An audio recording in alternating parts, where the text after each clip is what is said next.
The view screen aboard the International Space Station flickered as an unknown vessel appeared at the edge of Earth's solar system. Commander Han Jiwoo squinted at the readings, heart racing as she realized what they were witnessing. "It's definitely not one of ours," she reported to ground control. "The energy signature is unlike anything we've ever recorded." The room fell silent as the implications sank in. After decades of searching the stars, contact had finally happened, not through radio signals or distant observations, but with an actual spacecraft approaching Earth. Within hours, the sleek obsidian craft had positioned itself in Earth's orbit, broadcasting a message in perfect English. They called themselves the Galactic Hegemony, led by the technologically superior krill species who claimed to rule over 300 star systems. Governments worldwide scrambled to respond. Emergency sessions convened at the United Nations. Military forces went on high alert.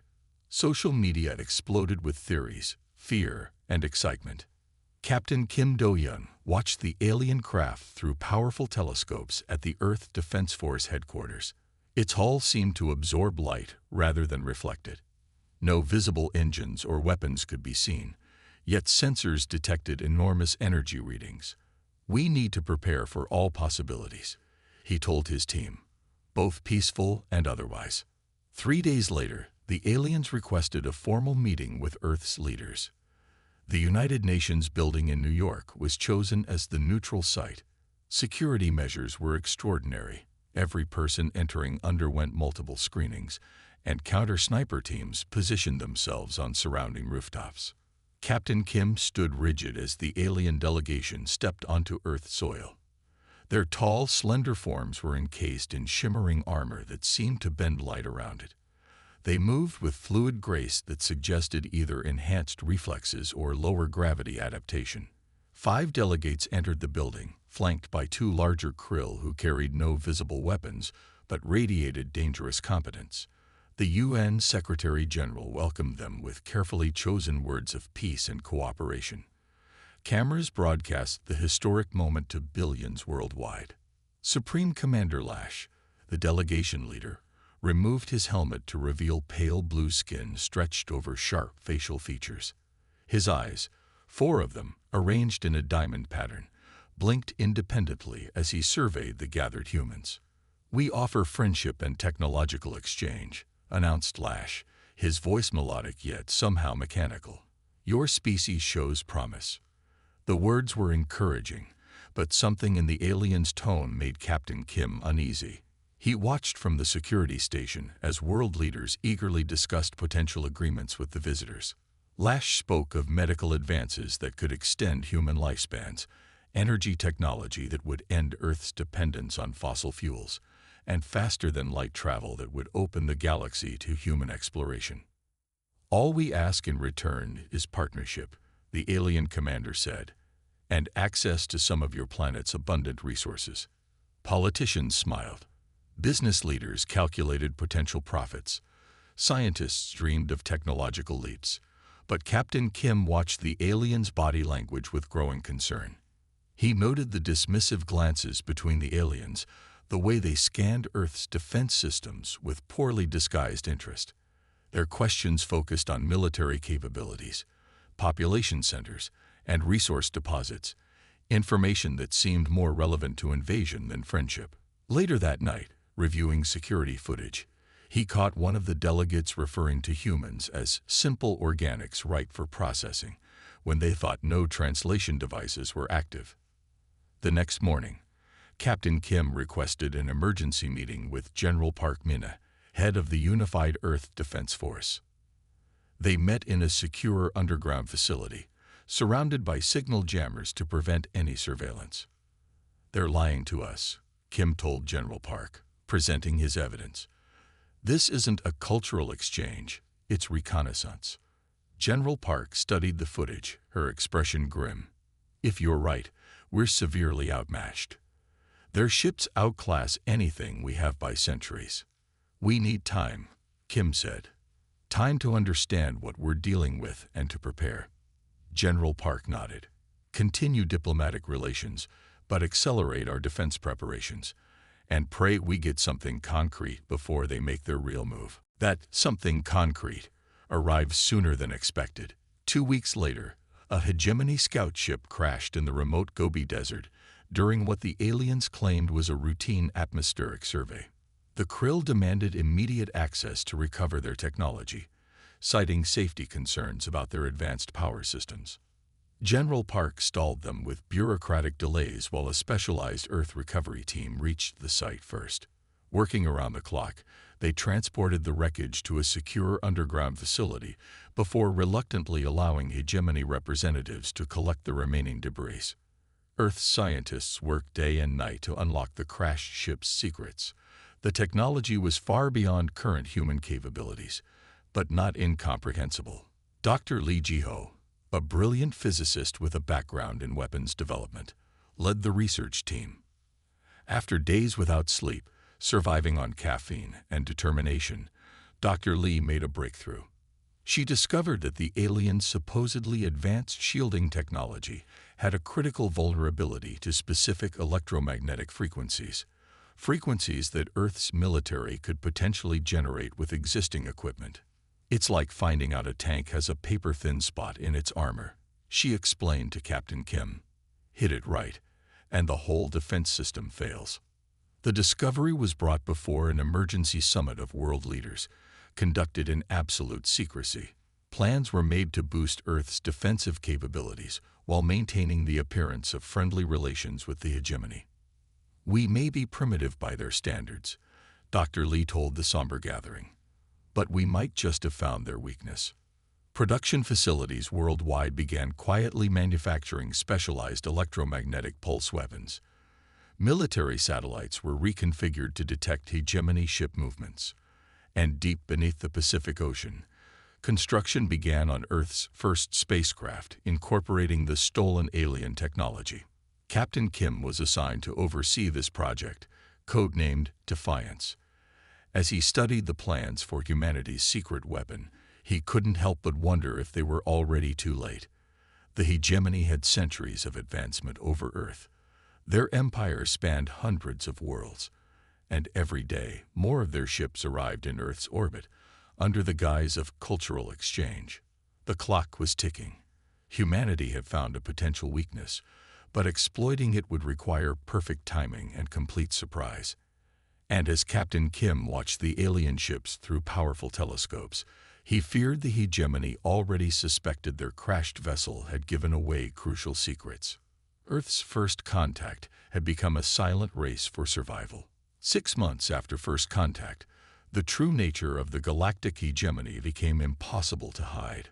What began as subtle changes in tone and increasingly demanding requests shifted overnight into open hostility.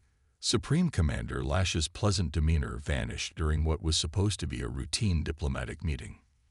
Your species has had sufficient time to recognize the benefits of proper integration, Lash announced to the stunned United Nations Security Council. His 4 eyes no longer blinked independently, but remained fixed on Earth's representatives with cold calculation. Overnight, the pattern of hegemony ships in orbit changed.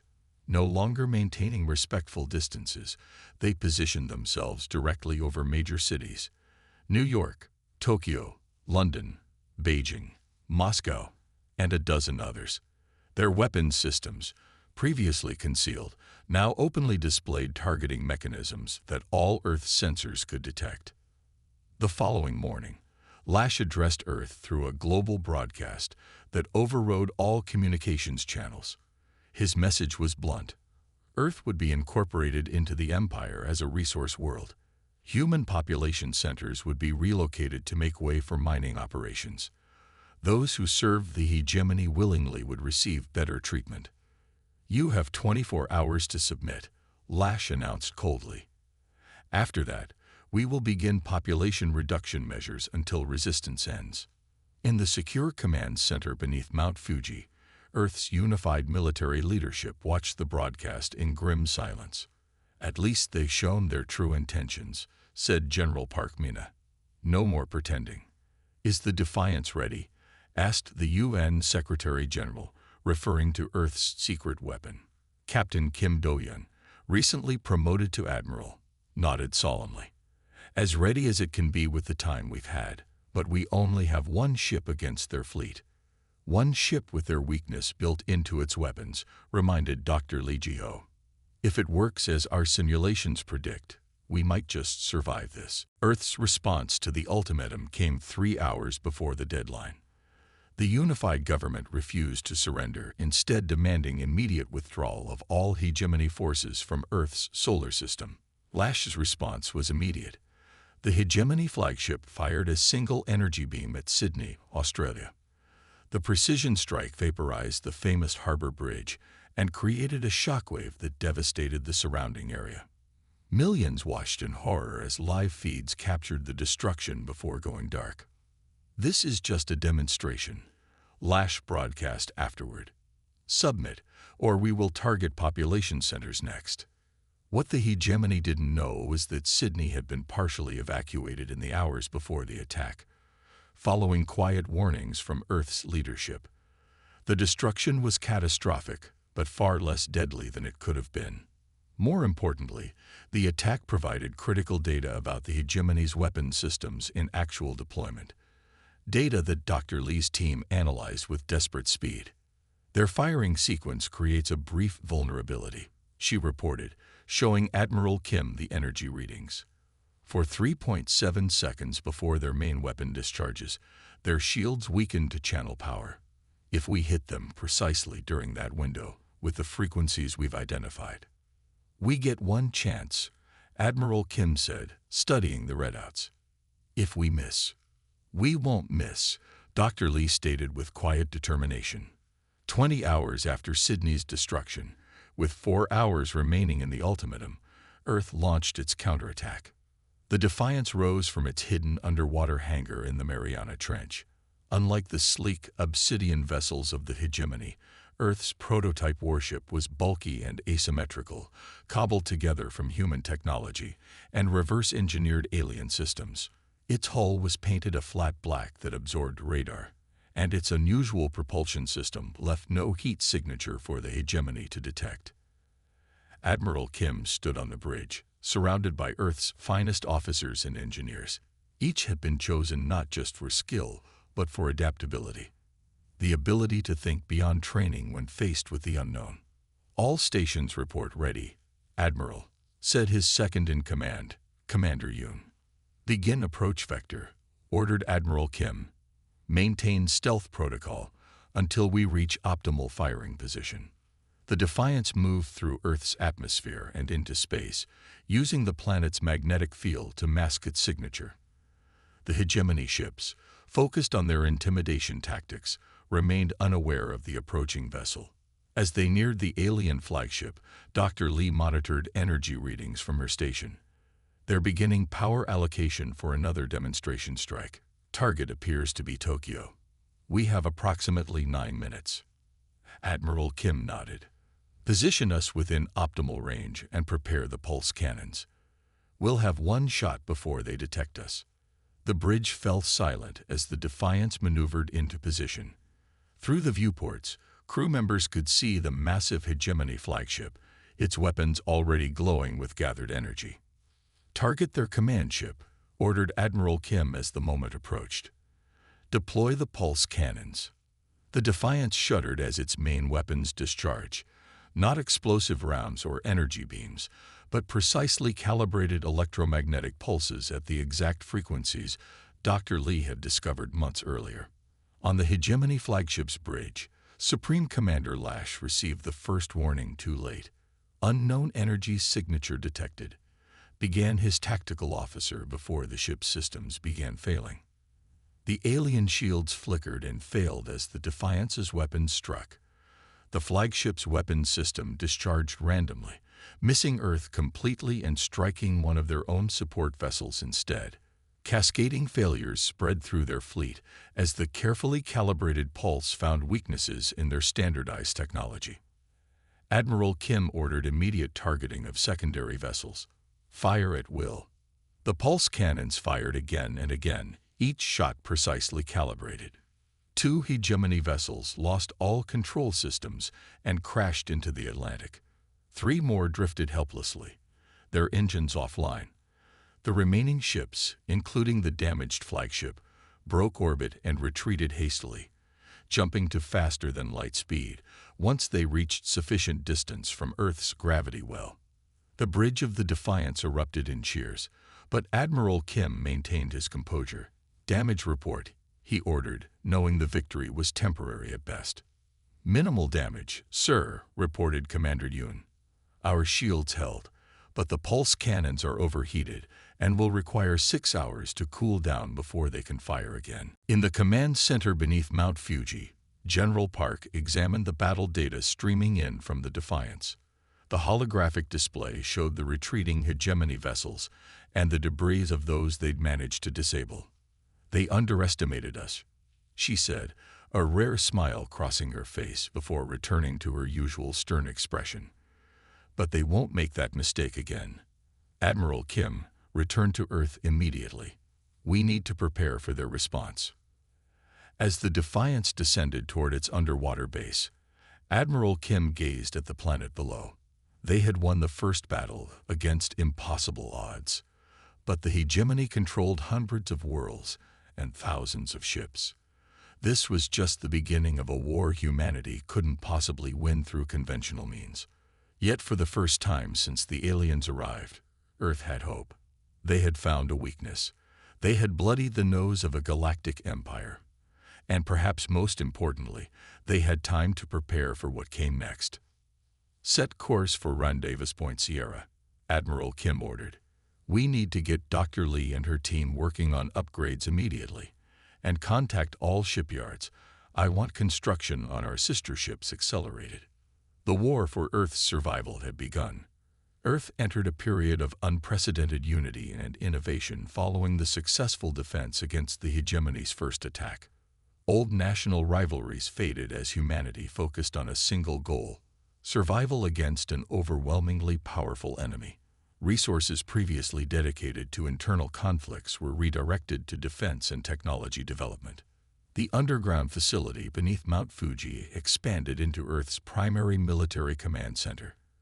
Adjacent caverns housed research labs where scientists from around the world worked side by side, studying the alien technology recovered from the crashed scout ship and the vessels disabled during the counterattack. Admiral Kim Do-yeon supervised the expansion of Earth's space fleet. The Defiance, already proven in battle, became the template for 5 sister ships: courage, resilience, vengeance, hope, and freedom. Construction facilities hidden in abandoned mining sites and underwater canyons worked around the clock. "How much time do we have?"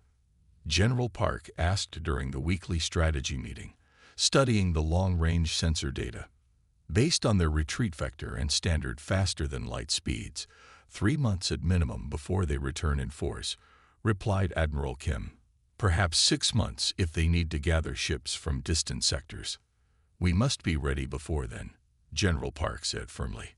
Chief Engineer Choi Sung-jae led the technical development team responsible for integrating Earth's conventional weapons with the alien technology. A brilliant but eccentric man who had previously designed experimental submarines, Choi approached the alien tech with unique perspective. "Look here," he told Admiral Kim during an inspection of the nearly completed Courage. "The hegemony relies on standardized systems across their entire fleet. Every ship uses identical shield frequencies, identical control interfaces, identical weapon configurations. They've never needed to adapt or innovate because no one has challenged them in centuries." He pointed to modifications his team had made to the pulse cannons. "Their technology is powerful but inflexible. We've introduced randomized frequency shifts that will prevent them from simply recalibrating their shields against our attacks." While the defense of Earth progressed, Admiral Kim pursued another strategy. The Defiance undertook a series of stealth missions to the edge of the solar system, establishing a hidden communication array that could send and receive signals beyond the range of any hegemony monitoring. After weeks of broadcasting encrypted messages on frequencies mentioned in the alien database, they received a response. A small vessel, camouflaged to appear as a routine cargo ship, requested permission to approach Earth. The ship was escorted to a secure facility on the dark side of the moon. Inside were not hegemony soldiers but refugees, aliens from a world called Trithalia that had been conquered by the Krill centuries earlier. "We intercepted your broadcasts," explained their leader, a blue-skinned humanoid named Kiv. Few believed it at first. No species has ever successfully repelled a hegemony attack. Admiral Kim brought Kiv and 2 others to Earth for detailed debriefing. The Trithalians provided invaluable intelligence about the Empire's structure, weaknesses, and current military distribution. "They control through fear and technological superiority," explained Kiv, displaying a holographic map of known galaxy sectors. "Most worlds surrender without fighting after seeing examples made of those who resist. The Krill keep subject species isolated from each other, preventing any coordinated resistance.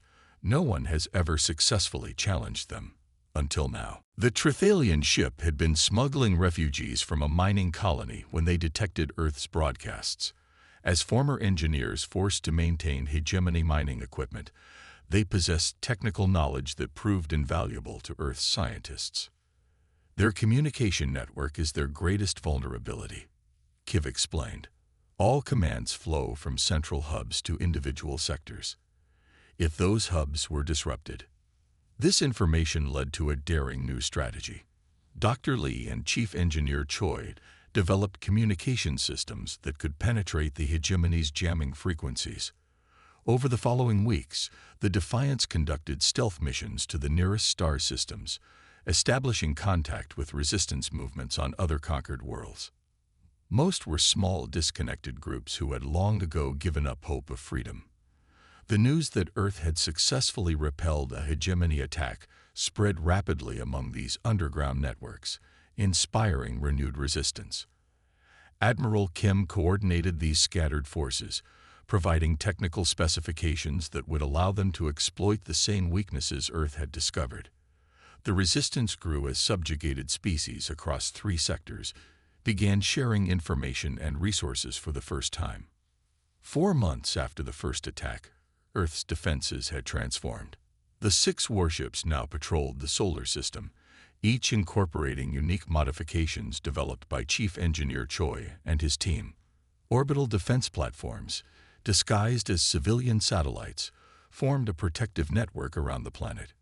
Below ground, massive shelters had been constructed to protect civilian populations. Food stores were established, medical facilities expanded, and evacuation protocols rehearsed. Humanity prepared for a long war. "We won't win through firepower alone," Admiral Kim told the Unified Earth Council. "The hegemony commands thousands of ships. Our advantage is psychological. They've never faced meaningful resistance before. They don't understand adaptation or improvisation." On the Defiance's bridge, Admiral Kim reviewed the latest intelligence from their growing network of allies. Resistance cells on 17 worlds now coordinated their actions through Earth's secure communication channels. Former hegemony technicians defected to provide technical specifications for the Empire's newest weapons. Supply lines in 2 sectors had been disrupted by sabotage. "The hegemony Senate is in disarray," reported Commander Yoon, reviewing translated intercepts. "Some factions demand immediate response with overwhelming force. Others fear committing too many ships to our sector might encourage rebellion elsewhere." "Good," Admiral Kim replied. "Division in their leadership gives us more time." The Trithalian ship, now retrofitted with enhanced communication systems and defensive capabilities, prepared to depart Earth. Their mission: to spread the technical specifications for the pulse weapons to other resistance groups and to establish new secure communication nodes. Admiral Kim joined Kiv on the landing pad for a final conversation before launch. "You understand the risk," Kim said gravely, "if you're captured." "We've lived under their boot for generations," said Kiv, looking up at the stars. "My grandparents were born slaves. My parents died in their mines. This is the first real chance we've had." The aliens' multifaceted eyes reflected the distant lights of Earth's defense ships. "You've given us something we lost: hope." As the Trithalian vessel departed, Admiral Kim watched it vanish into the night sky. The war against the hegemony was just beginning, but it had already transformed from a desperate defense of one world to something larger. A coordinated rebellion that spanned multiple star systems. Earth's resistance had become a galactic spark, igniting centuries of suppressed defiance across the stars. And when the hegemony eventually returned, as they inevitably would, they would face not just humanity, but the beginnings of a unified opposition, unlike anything they had encountered in their long history of conquest. The forge of resistance burned bright, tempering humanity's resolve and spreading its fire to distant worlds that had long ago surrendered to darkness. The hegemony returned 7 months after their first defeat. Long-range sensors detected them 3 days before they reached the outer planets. This time, they came with overwhelming force. 100 capital ships arranged in battle formation, escorted by hundreds of smaller vessels. Earth's monitoring stations captured and translated their communications.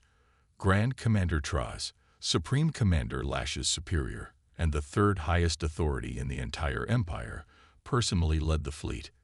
His flagship dwarfed the others, a massive structure that resembled a floating city more than a conventional warship. This primitive resistance ends today. Traz announced on all frequencies as his fleet entered Earth's solar system. Surrender now and some of your population will be preserved as labor. Continue to resist, and we will reduce your world to ash. In the command center beneath Mount Fuji, Earth's leadership maintained calm. This moment had been anticipated and planned for. General Park studied the holographic display showing the approaching armada. "Are all defense systems ready?" she asked. Admiral Kim nodded. "The ships are in position. Orbital platforms are powered but dormant. Ground defenses are standing by." Dr. Lee checked final calculations on her tablet. "The disruption network is calibrated. We'll only get one chance to use it before they adapt." "Then we make it count," said General Park. She faced the assembled commanders. Everyone knows their role. Earth's survival depends on perfect execution of our plan. The hegemony fleet advanced methodically through the solar system, destroying monitoring stations as they progressed. They detected no resistance initially, which made Grand Commander Traz suspicious. "Scan for hidden vessels," he ordered his subordinates. "The humans must have some defense prepared." The scans revealed nothing because Earth's 6 warships had positioned themselves within the dense asteroid belt between Mars and Jupiter. Their hulls, coated with materials that absorbed sensor readings, made them virtually invisible against the rocky background. As the alien fleet approached Mars, Admiral Kim gave the first command from his position on the Defiance. "Activate orbital platform network." Across Earth's orbit, dozens of seemingly innocuous satellites suddenly powered up. These platforms, designed by Dr. Lee based on the electromagnetic vulnerability she had discovered, began emitting precisely calibrated frequencies. The effect on the hegemony fleet was immediate. Their forward ships experienced sensor failures, shield fluctuations, and navigation errors. The carefully arranged formation began to break as vessels tried to compensate. "What is happening?" demanded Grand Commander Traz as warning lights flashed across his flagship's bridge. "Fix this immediately." His technical officers scrambled to recalibrate their systems, but the disruption continued to spread through the fleet. The platforms continuously changed frequencies based on an algorithm that predicted how the hegemony would adapt. With the alien fleet in disarray, Admiral Kim launched the second phase of Earth's defense. "All ships, begin approach. Remember your assigned targets and maintain stealth protocols until engagement range." The 6 Earth warships emerged from hiding, accelerating toward the confused hegemony fleet from 6 different directions. Each ship had been specially modified for this confrontation, with unique weapons and defensive systems that would prevent the aliens from developing a single countermeasure. The Courage struck first, its enhanced pulse cannons disabling 3 hegemony escort vessels before the aliens even detected its approach. The Resilience targeted their communication relay ships, cutting off sections of the fleet from Central Command. The Vengeance, Hope, and Freedom each selected strategic targets, striking quickly before retreating back into the chaos. The Defiance, commanded by Admiral Kim himself, took the most dangerous role. While the other ships created confusion and drew attention, the Defiance approached the massive flagship carrying Grand Commander Traz. "Their shields are adapting to our frequencies," reported Dr. Lee, who had insisted on joining this crucial mission. "We have perhaps 10 minutes before they neutralize our advantage. Then we proceed to Phase 3, Admiral Kim ordered. "All ships, execute Pattern Omega." Pattern Omega was a complex maneuver practiced countless times in simulation. The 6 Earth ships suddenly changed their attack pattern, coming together briefly before splitting apart in an unpredictable pattern. The hegemony gunners, trained to target ships following conventional attack vectors, struggled to lock weapons on the erratically moving vessels. Meanwhile, the Defiance pushed deeper into the heart of the enemy fleet, taking heavy damage as it approached the flagship. Secondary explosions rocked the ship as a direct hit breached one of the lower decks. "Hull integrity at 60%, reported Commander Yoon. "Engine efficiency dropping." Admiral Kim gripped his command chair as the ship shuddered around him. "Maintain course. Prepare boarding teams." The Defiance had been specially modified for this final confrontation. While the other Earth ships focused on disabling the fleet, the Defiance carried a small but elite force of soldiers equipped with armor incorporating alien technology. Their mission: capture Grand Commander Traz and the flagship's command systems. Using a daring maneuver that exploited a blind spot in the flagship's defensive arrangement, the Defiance made a final approach. Its remaining weapons fired continuously, targeting a specific section of the larger vessel's shields. When a momentary fluctuation appeared, Admiral Kim gave the order to launch the boarding pods. "I'm going with them," he announced, rising from his chair. Commander Yoon looked alarmed. "Sir, protocol states." "I know the protocols," Admiral Kim interrupted, checking his equipment. "But this mission is too important to delegate." The boarding pods launched, small projectiles barely detectable against the backdrop of the larger battle. They attached to the hegemony flagship's hull, cutting tools creating entrances where the human soldiers emerged into the alien vessel. Admiral Kim led his team through the corridors, following the ship schematics obtained from Trithalian resistance fighters. They encountered Krill soldiers who had never faced hand-to-hand combat against determined enemies. The humans moved with purpose, disabling rather than killing when possible. As they approached the command center, resistance stiffened. The elite Krill guards used energy weapons that would have vaporized the humans if not for their adapted armor. 3 soldiers fell before they reached the final door. "Breach charges," ordered Admiral Kim. The remaining team placed explosives around the sealed entrance to the bridge. The explosion rocked the flagship's command center.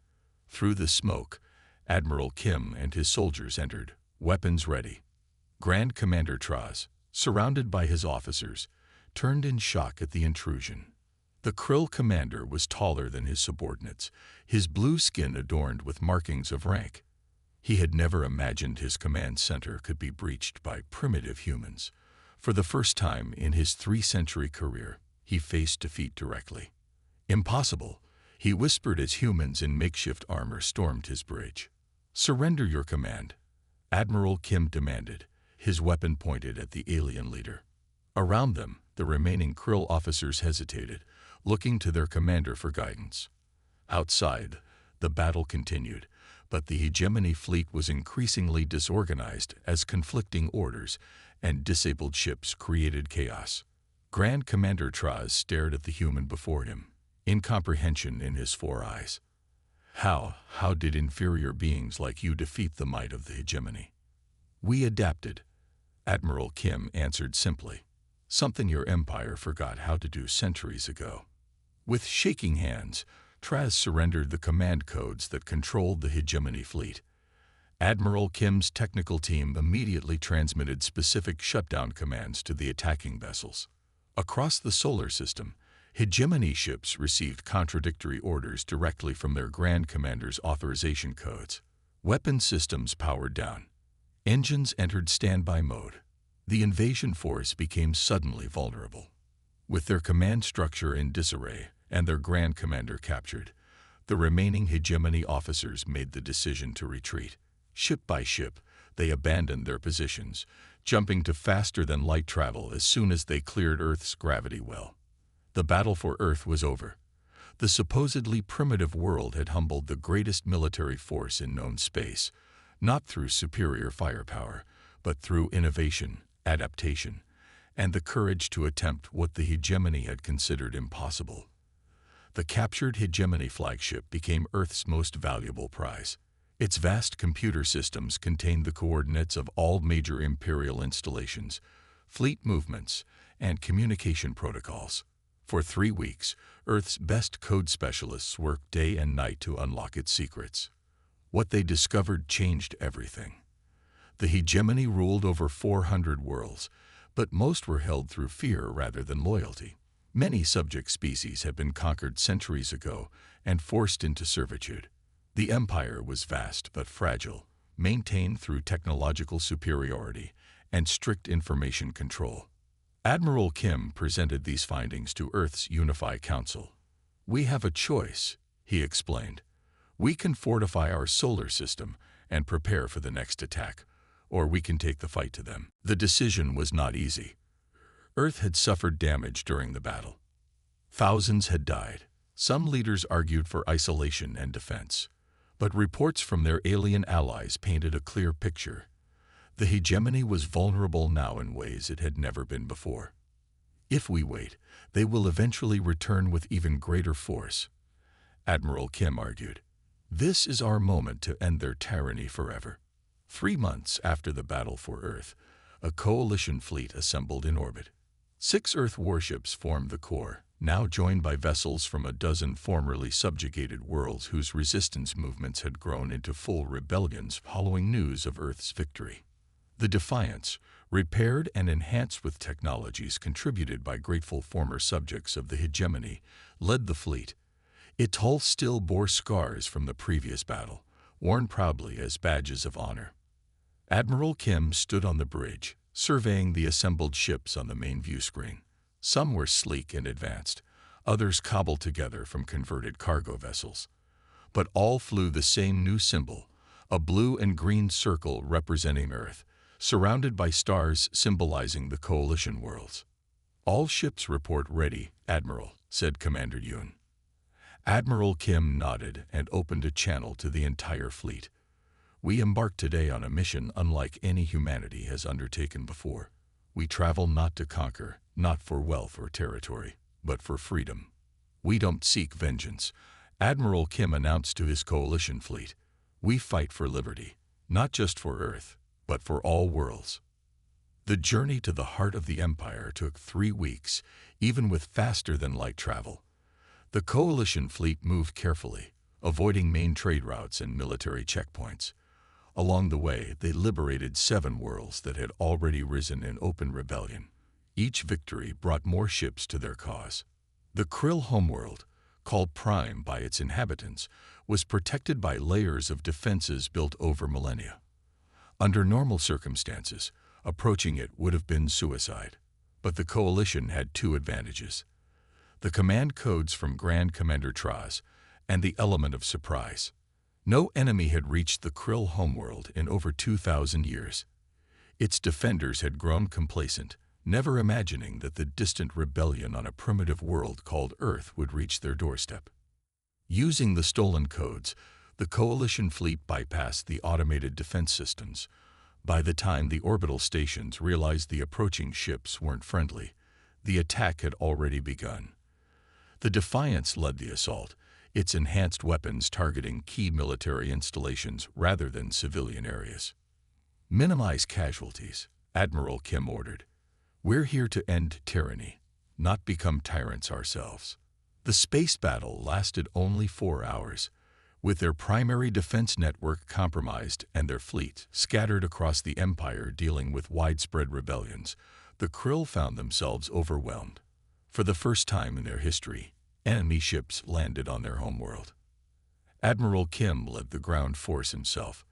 Their target was the Great Hall of Krill Prime, where for millennia, The Empire had plotted conquests and subjugation of lesser species.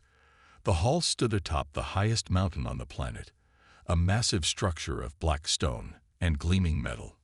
The final resistance came from the elite Imperial Guard, who fought to the last soldier to protect the Krill High Council. Admiral Kim's forces prevailed, though not without losses. 20 coalition soldiers died in the assault, including 2 of Admiral Kim's original crew from the Defiance. When Admiral Kim finally entered the Great Hall, he found the 7 members of the Krill High Council waiting. They sat on elevated thrones, looking down at the intruders with expressions of disbelief and disdain. "How dare you defile this sacred chamber?" spoke the High Counselor, his voice quivering with rage. "Your species will suffer for generations for this insult." Admiral Kim, flanked by representatives from a dozen formerly subjugated species, walked forward. His uniform was torn and scorched from battle, but he stood tall. "The age of the hegemony is over," he declared to the Krill High Council. "In its place, we propose a galactic coalition where all species have equal voice and protection, including the Krill." The High Counselor's 4 eyes blinked in confusion. "You do not intend to exterminate us." "That was your way," replied Admiral Kim. "Not ours." The terms presented to the Krill High Council were firm but fair. The hegemony would be dissolved. All conquered worlds would be granted independence. The Krill would surrender their planet-destroying weapons and military superiority, but would retain their homeworld and could join the new galactic coalition as equals. The transition wasn't seamless. Hegemony loyalists fought to maintain their privilege. Some Krill commanders refused to recognize the new agreement and continued fighting. Centuries of imperial rule could not be undone in days or weeks. But with their technological advantage neutralized and their subject worlds in revolt, the old order steadily crumbled. One by one, the remaining hegemony forces surrendered or were defeated. 1 year after the battle for Earth, representatives from 37 species gathered on neutral ground, a space station orbiting a previously uninhabited world, to sign the coalition charter. Admiral Kim, the human who had once been dismissed as a primitive by the Krill, stood as Earth's representative. Dr. Lee, whose discoveries had been instrumental in the victory, watched from the gallery as a new galactic era began. The Defiance, now a symbol recognized across the stars, orbited overhead, not as a weapon of war, but as a guardian of the fragile peace. The charter established principles of mutual aid, technological sharing, and non-aggression. No species would dominate another. Each world would govern itself while contributing to the common defense and welfare. "Today marks the beginning of a new chapter for all our peoples," Admiral Kim said in his address to the gathered representatives. "The stars need not be places of conquest and subjugation. Together, we can explore and grow in ways none of us could achieve alone."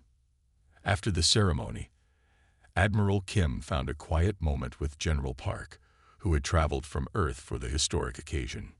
"We came close to extinction," Admiral Kim remarked privately, as they watched the diverse gathering of species that had once been enemies now talking and even laughing together. "But instead, we found our place among the stars." "Not just a place," she replied, her usual stern expression softening. "A purpose." 3 months later, the first joint scientific mission departed for unexplored regions beyond the former hegemony's boundaries. The expedition included scientists from 14 species, including humans and Krill working side by side. Their ship bore a new name painted on its hull: Unity. The age of conquest had ended. The age of exploration had begun. The end